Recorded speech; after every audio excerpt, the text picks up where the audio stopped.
ఈ యొక్క hot air బెలూన్తో పాటుగా డ్రోన్ షో, అంటే ఈ హాట్ ఎయిర్ బెలూన్ కానీ డ్రోన్ షో కానీ ఇవన్నీ కూడా మేము ఉపయోగిస్తుంటే day table world media, national media, world media, అంటే స్టేట్ మీడియా ద్వారా మనం ప్రపంచానికి ఇంత గొప్ప అనుభూతిని ఇచ్చేటువంటి ప్రాంతాలు ఉన్నాయటువంటి ఒక వాస్తవాన్ని ప్రపంచానికి చాటి చెప్పే కార్యక్రమం చేయడం జరిగింది.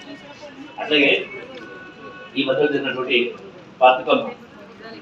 బతుకమ్మ పండుగ సంబంధించి కూడా అందులో గతంలో ఎప్పుడు ఎవరు చేయని విధంగా ఆల్మోస్ట్ అంటే 19.4 అంటే 60 అడుగులు ఎత్తైనటువంటి బతుకమ్మను చేయడం ద్వారా మనం గిన్నీస్ రికార్డ్ సాధించడం.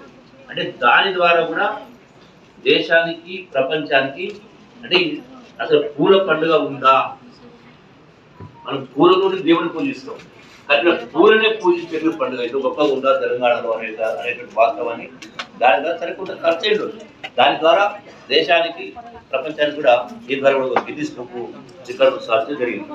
సరే, మరి అట్లాగే ఈ పరంపరలో భాగంగానే ఈరోజున సంక్రాంతి పండుగ. సరే, అక్కడ ఆంధ్ర పోతేనేమో కోళ్ల పందాలు నడుస్తాయి. మన సంక్రాంతి పండుగ సంబంధించి ఎక్కువగా అంటే పతంగులు, మేము కూడా చిన్నప్పుడు విద్యలెక్కి గుట్టలెక్కి మరియు చెట్లెక్కి రకరకాల పతంగులు ఆడాం.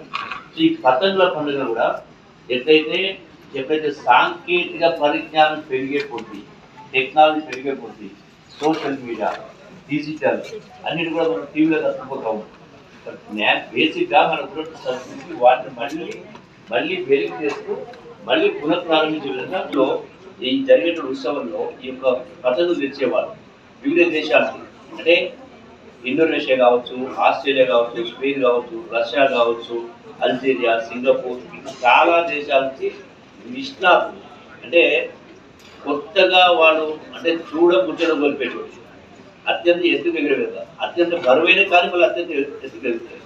సో వాటన్నిటిని కూడా మన రాష్ట్ర ప్రజలకు చూపించడం కోసం వాటిని కూడా మన లెవెల్ కూడా నేను ఆల్రెడీ ఈ మధ్యలో మా అధికారులు కూడా జరిగింది.